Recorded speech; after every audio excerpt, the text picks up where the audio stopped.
Parte 1. El niño que no temía soñar.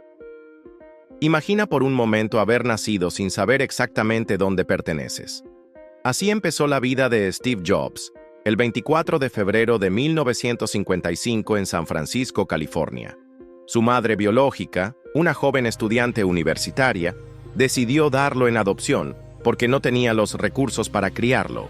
Y fue así como Paul y Clara Jobs, una pareja de clase trabajadora, lo recibieron en su hogar. Steve crecería en un ambiente modesto, rodeado de amor, pero también de limitaciones. Paul, su padre adoptivo, era un mecánico apasionado por arreglar cosas, y fue él quien le enseñó a su hijo el valor de la precisión, de cuidar los detalles, de no conformarse con lo suficientemente bueno. Steve lo recordaría siempre como la primera persona que le enseñó la belleza de crear algo bien hecho, incluso si nadie más lo iba a ver. De niño, Steve no era el típico estudiante ejemplar. Tenía problemas en la escuela, se distraía fácilmente y muchas veces se sentía diferente a los demás. Pero había algo en él que destacaba: una curiosidad insaciable y una imaginación desbordante. Le fascinaban los aparatos electrónicos, los experimentos y las historias de inventores que habían cambiado el mundo. Mientras otros niños jugaban en la calle, Steve podía pasar horas desarmando radios y televisores viejos solo para ver cómo funcionaban. No se conformaba con lo que le decían sus profesores. Quería comprobarlo por sí mismo. Quería entender el porqué de todo. Esa inconformidad con lo establecido fue su sello desde muy joven. Steve no aceptaba el mundo tal como era. Quería transformarlo. En la secundaria conoció a un joven brillante llamado Steve Wozniak, quien compartía con él la pasión por la electrónica. Se hicieron amigos inseparables, soñando con inventos, con ideas que en ese momento parecían juegos, pero que años más tarde cambiarían la historia. En esa etapa de su vida, Steve ya empezaba a mostrar lo que lo distinguiría del resto: la capacidad de ver lo que otros no veían. Mientras para algunos un objeto era solo un pedazo de metal, para él era la posibilidad de crear algo nuevo, diferente, revolucionario. Era un niño adoptado, un chico rebelde, un estudiante problemático, pero sobre todo, era un soñador. Y los soñadores, cuando se atreven a actuar, son los que escriben la historia. Esta fue la primera chispa en la vida de Steve Jobs: el convencimiento de que no hacía falta tenerlo todo para empezar, pero sí había que atreverse a pensar diferente. Parte 2. Apple nace en un garaje. Corre el año 1976. Steve Jobs apenas tiene 21 años. No tiene dinero, no tiene oficina, ni mucho menos una gran empresa detrás de él. Lo único que tiene es un sueño enorme y una convicción inquebrantable: que la tecnología debía estar al alcance de las personas comunes, no solo de científicos o grandes corporaciones. Junto a su amigo Steve Wozniak, decidieron dar un salto que para muchos sonaba ridículo: crear computadoras personales desde el garaje de la casa de los padres de Jobs, en Los Altos, California. Allí, entre cajas de herramientas, cables, piezas sueltas y mesas improvisadas, nació lo que hoy conocemos como Apple. El primer modelo que construyeron fue el Apple I, una computadora básica, pero revolucionaria para la época. No era un producto perfecto, pero sí diferente. Mientras otros solo veían circuitos y cajas metálicas, Jobs visualizaba algo mucho más grande: un producto que se veía, se tocaba y se sentía distinto. Steve tenía algo que lo distinguía: la obsesión por el diseño y la experiencia del usuario. No quería máquinas complicadas para genios de la computación. Quería algo bello, simple, útil, algo que cualquier persona pudiera tener en su escritorio y sentir que era parte del futuro. Con una visión así de ambiciosa, fue a buscar inversionistas. La mayoría le cerró la puerta. Lo llamaban soñador, hippie o iluso. Pero uno de ellos, Mike Markula, confió en su visión y aportó $250,000.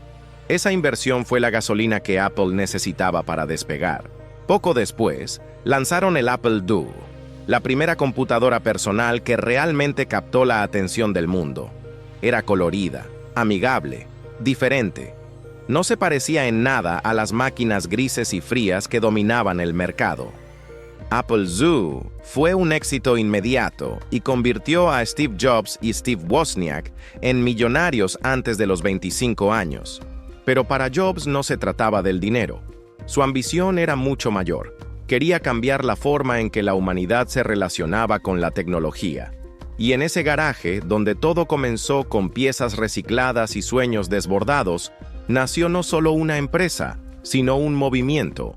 Apple se convirtió en símbolo de innovación, rebeldía y creatividad. La gran lección de esta etapa es clara. No necesitas los recursos más grandes para comenzar. Necesitas visión, coraje y la voluntad de dar el primer paso. Steve y Wozniak no esperaron tener la oficina perfecta ni el capital millonario. Empezaron con lo que tenían, donde estaban. Y ese garaje se transformó en el punto de partida de una de las historias más inspiradoras de todos los tiempos. Parte 3. El éxito y la traición. Jobs expulsado de Apple. A inicios de los años 80, Apple ya no era solo una empresa prometedora. Se había convertido en un gigante tecnológico que sacudía a todo Silicon Valley. El Apple II había sido un éxito rotundo, y en 1984, Steve Jobs presentó al mundo el Macintosh, acompañado de un comercial de televisión que se convertiría en leyenda. El Mac no era solo una computadora, era una declaración de guerra contra la mediocridad, contra lo establecido, contra lo aburrido.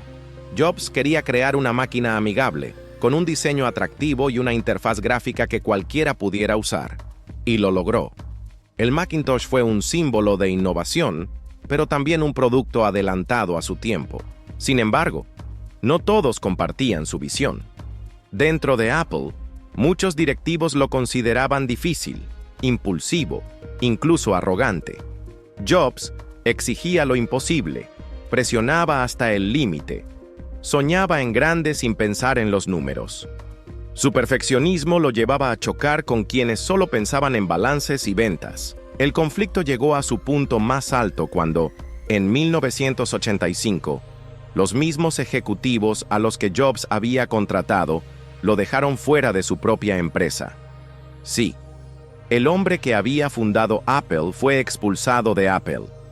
Imagina lo que significa eso: perder no solo tu trabajo, sino el sueño que habías construido desde cero, la creación que llevaba tu esencia, tu visión, tu alma. Jobs quedó destrozado.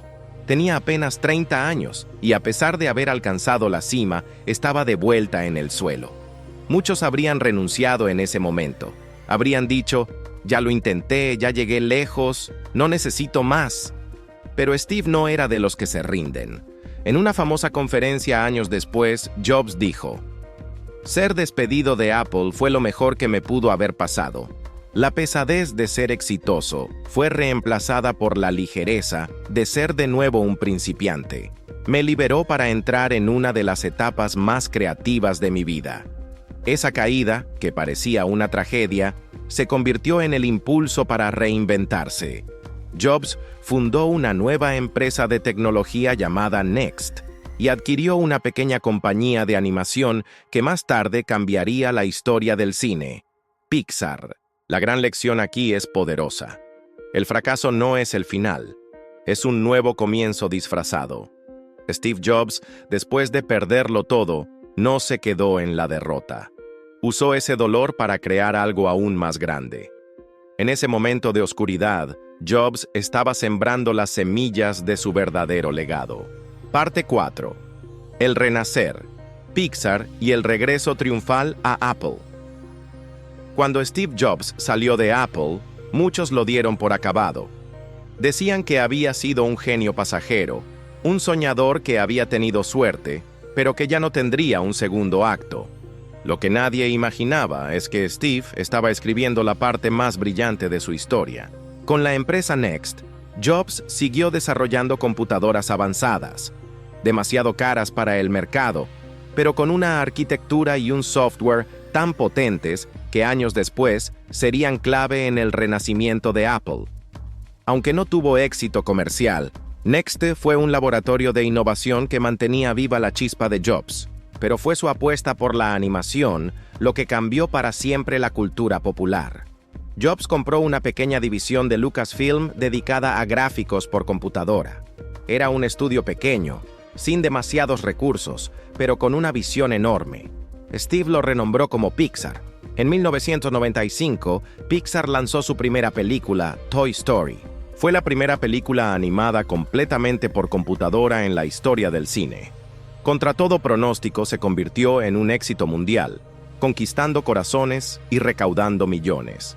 Pixar no solo revolucionó la animación, sino que demostró al mundo que la creatividad y la tecnología podían unirse para contar historias inolvidables. Mientras tanto, Apple estaba en crisis. A mediados de los 90, la empresa que Jobs había fundado estaba al borde de la bancarrota. Sus productos ya no emocionaban, las ventas caían y la competencia los estaba devorando. La compañía que alguna vez había simbolizado innovación parecía destinada a desaparecer. En 1997, en un giro casi poético, Apple decidió comprar Next para salvar su sistema operativo. Y con esa compra, Steve Jobs regresó a su casa. Al volver, Jobs encontró una empresa débil, desorganizada y sin rumbo. Pero él veía lo que otros no, veía una nueva oportunidad para soñar en grande. Con la misma pasión de aquel joven en un garaje, comenzó a simplificar productos, eliminar lo innecesario y devolver la magia al corazón de Apple. En 1998, Apple presentó la iMac, un ordenador colorido, moderno y diferente a todo lo visto antes. Fue un éxito inmediato y marcó el inicio de una nueva era. Jobs no solo estaba de vuelta, estaba demostrando que los sueños pueden renacer incluso cuando todos te dan por perdido. La lección de esta etapa es clara. Las caídas no definen tu destino, sino lo que haces después de levantarte. Jobs cayó desde lo más alto, pero volvió con más fuerza, transformando no solo su vida, sino la industria entera. Ese renacer era apenas el inicio de una revolución tecnológica que cambiaría para siempre el mundo. Parte 5. La revolución digital, iPod, iTunes y el inicio de un imperio. El regreso de Steve Jobs a Apple no solo significó salvar a la compañía de la quiebra, fue el inicio de una revolución tecnológica que transformaría para siempre nuestra manera de vivir, escuchar música y conectarnos con el mundo. Después del éxito del iMac, Jobs comprendió algo clave. El futuro no solo estaba en las computadoras. La gente necesitaba dispositivos que se integraran con su vida cotidiana, simples de usar, elegantes y con un propósito claro. Y fue allí donde nació una de sus creaciones más emblemáticas, el iPod. En 2001, Apple presentó un pequeño dispositivo blanco con una rueda en el centro que prometía algo increíble: 1000 canciones en tu bolsillo. Esa frase se convirtió en un grito de guerra. El iPod no era solo un reproductor de música, era un símbolo de libertad, de estilo, de innovación, y rápidamente conquistó al mundo. Pero Jobs sabía que el iPod no funcionaría solo. Por eso, junto con él, lanzó iTunes, una plataforma que permitió a millones de personas comprar y organizar su música de forma digital. En un tiempo en el que la piratería y el caos dominaban la industria musical, iTunes trajo orden, facilidad y legalidad. Steve no solo creó un producto, creó un ecosistema, una experiencia completa que unía hardware, software y contenido. Ese modelo se convertiría en la base de todo lo que vendría después. El impacto fue tan grande que Apple dejó de ser vista como una empresa de computadoras para convertirse en una empresa de estilo de vida. El logo de la manzana mordida ya no representaba solo tecnología, representaba modernidad, innovación y una forma distinta de ver el mundo. Y mientras la compañía crecía, Jobs seguía perfeccionando su filosofía. El diseño no es solo cómo se ve, sino cómo funciona. Cada detalle contaba, cada botón, cada pantalla, cada experiencia, debía ser simple, intuitiva y hermosa.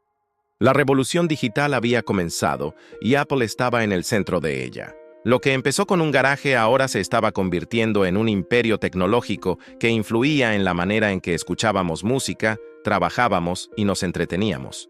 Pero Steve aún tenía guardada la carta más poderosa. Una idea que cambiaría para siempre no solo la industria tecnológica, sino la forma en la que los seres humanos se comunican y se relacionan. El mundo estaba a punto de conocer al iPhone. Parte 6. El nacimiento del iPhone. Un antes y un después en la historia. Era enero de 2007. El mundo entero estaba expectante en una conferencia de Apple en San Francisco. Steve Jobs, con su clásico suéter negro de cuello alto, jeans y zapatillas deportivas, subió al escenario con una frase que quedaría grabada para siempre. Hoy, Apple va a reinventar el teléfono. En sus manos sostenía un dispositivo que parecía simple, pero que escondía el futuro. El iPhone, un teléfono, un reproductor de música y un dispositivo para navegar Internet, todo en uno. Sin botones físicos, con una pantalla táctil que respondía al toque de tus dedos. La audiencia enloqueció. Era algo nunca visto. Jobs no solo estaba presentando un producto, estaba presentando el inicio de una nueva era. El iPhone cambió absolutamente todo. Transformó la forma en la que nos comunicamos, trabajamos, nos entretenemos y hasta cómo vivimos día a día. Las llamadas dejaron de ser lo más importante. Lo esencial ahora era llevar un pequeño ordenador en el bolsillo, con miles de aplicaciones, fotos, música y conexión permanente con el mundo. Pero detrás de esa presentación había años de obsesión, de perfeccionismo, de discusiones intensas con ingenieros y diseñadores. Jobs había exigido lo imposible, un dispositivo delgado, elegante y tan intuitivo que hasta un niño pudiera usarlo. El impacto fue inmediato. El iPhone no solo destronó a los gigantes de la telefonía de aquel tiempo, como Nokia o BlackBerry, sino que abrió una nueva industria, la de los smartphones. Una industria que, hasta hoy, mueve miles de millones y que define cómo se organiza nuestra vida moderna. Y mientras el iPhone conquistaba el mundo, Jobs seguía demostrando algo fundamental. La innovación verdadera no se trata de crear productos, sino de cambiar la vida de las personas. El iPhone no era solo un teléfono, era un puente hacia el futuro. La presentación de ese dispositivo marcó un antes y un después en la historia de la tecnología, y una vez más, recordaba al mundo la filosofía de Steve Jobs. Las personas no saben lo que quieren hasta que se lo muestras.